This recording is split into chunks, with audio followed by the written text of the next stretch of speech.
ലോകേഷ് കനകരാജ് ഇന്ന് തമിഴ് സിനിമയിലെ ഏറ്റവും പ്രതീക്ഷയുള്ള സംവിധായകരിൽ ഒരാളാണ്.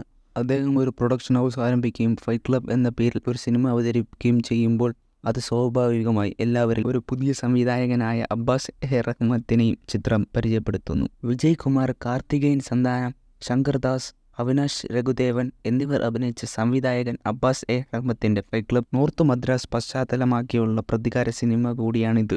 കക്ഷി രാഷ്ട്രീയ നേതാക്കളുടെയും റൂറൽ ഗാങ്സ്റ്ററിൻ്റെയും ഇടയിൽ പെട്ടുപോകുന്ന യുവാക്കളുടെ കഥ പുതുമൊന്നും തരാനില്ലാത്ത കഥയിൽ making, editing, music, non linear presentation എല്ലാം കൊണ്ടും ഒരു ഫ്രഷ്നസ് തോന്നുകയുണ്ടായിരുന്നു. കമ്മട്ടിപ്പാടം, വടച്ചെന്നൈ, അങ്കമാലി എന്നീ സിനിമയിലെ വൈബ് തന്നെയായിരുന്നു ഫസ്റ്റ് ഹാഫ്. പക്ഷേ പിന്നീട് അങ്ങോട്ടും ഒട്ടും കണക്റ്റ് ആവാത്ത ഡ്രാമ മാത്രമായി ഒതുങ്ങിപ്പോയി.